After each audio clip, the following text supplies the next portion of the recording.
Okay, no more just winging those mentoring appointments. Let's get you prepared. How do I get prepared for a mentoring appointment? I'm going to show you. Follow along and raise the quality of your mentoring appointments.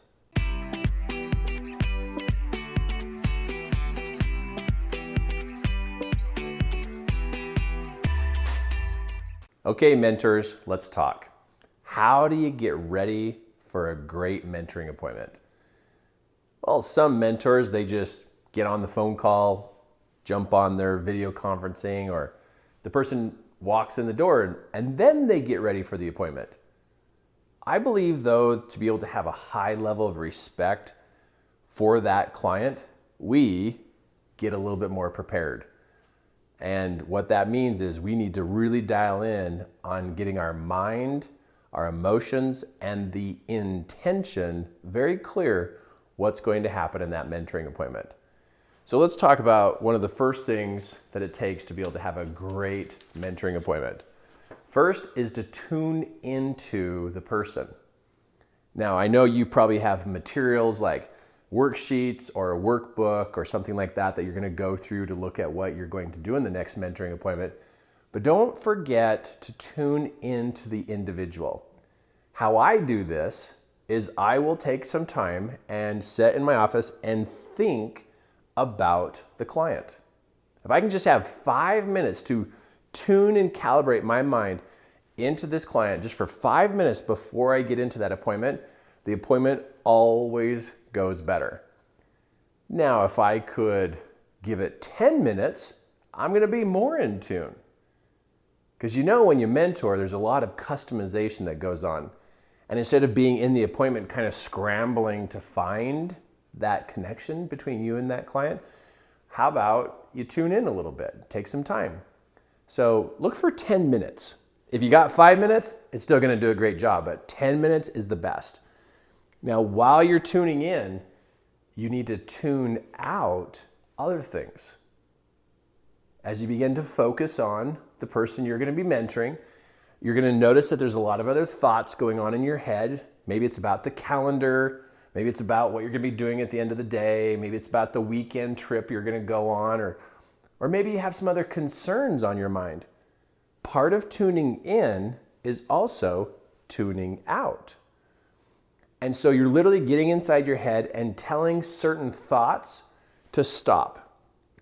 And how I do that is I imagine I package that thought and I put it up inside my mind on a shelf. Like, I will deal with this later.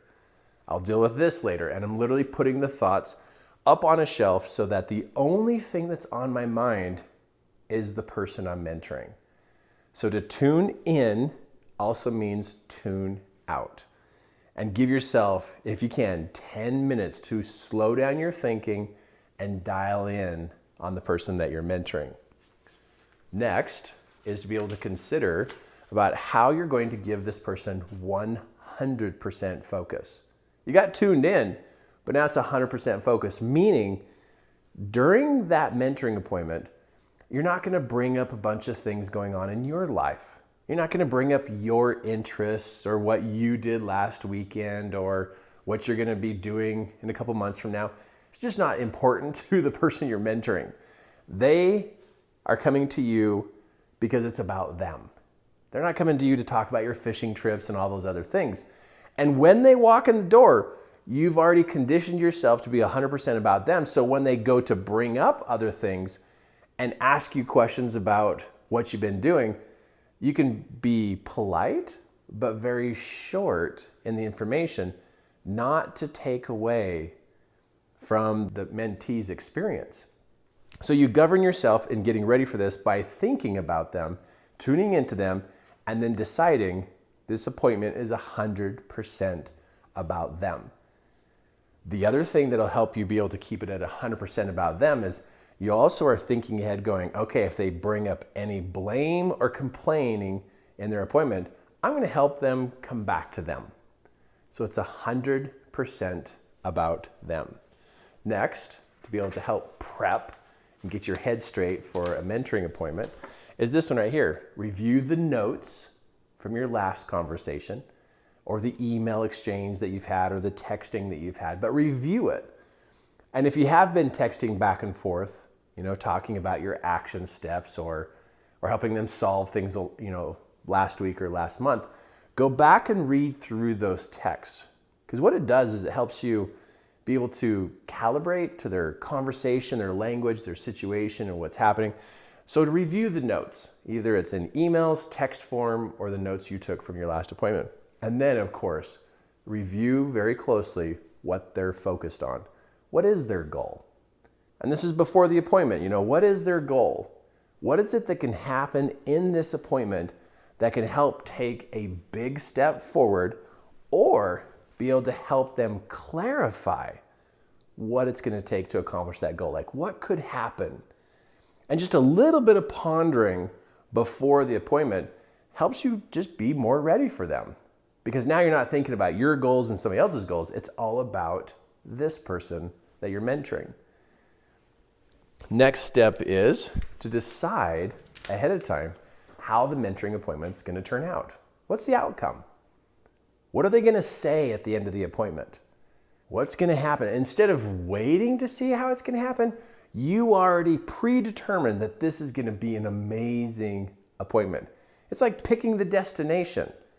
No matter what goes on in that appointment, the appointment is going to turn out great. They're going to find clarity. They're going to find direction. They're going to find confidence in mentoring with you. Like, you decide that ahead of time.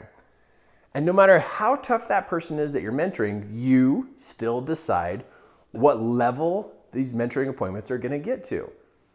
I know for myself, when I hold mentoring appointments and I have not thought about how it's going to turn out, then I'm pretty much leaving it up to the person I'm mentoring. It's not that I'm going to control what is said, but I would like to have some influence on the overall effectiveness of this mentoring appointment. Now, how long would this all take? We're looking at about 15 to 20 minutes. So if you're stacking your mentoring appointments one right after another and a person walks out the door and the next person walks in, I don't care how experienced you are. You could be missing out on tuning in more closely to these people. I'm going to highly suggest that you give yourself at least a 15-minute window between mentoring clients. Because that way you can unplug from one person and be able to allow that to just settle in your mind and open up and tune in to the next person. I have literally mentored hundreds and thousands of people. And I know for me, when I can give myself that transition time to be able to, in my mind, close the file, put the file away on being in tune to one person, open up the file, connect to the next person, I can do a really good job. And when I do a really good job in mentoring and helping people move forward in their life, well, then they do great in their life. And that's beautiful. And that's what it's all about, is being able to be very involved and in tune to the person you're mentoring. So that's how I get ready for a mentoring appointment. Now, to give you just a little bit more insight than what I just wrote here on the board, something that matters to me in being ready for a mentoring appointment is literally how I live my life every day. You know, how I live my life every day actually prepares me for my mentoring appointments.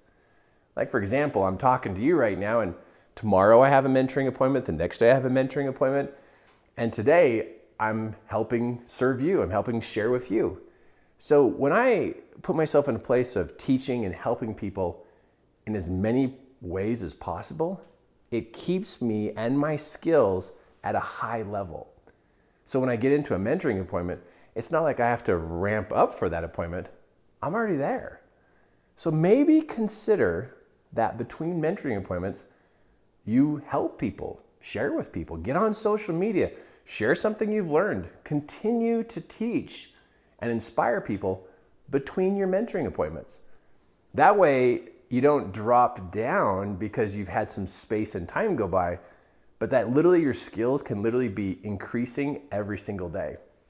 Your mentoring clients will be very, very tickled to be able to feel that experience like you are still advancing.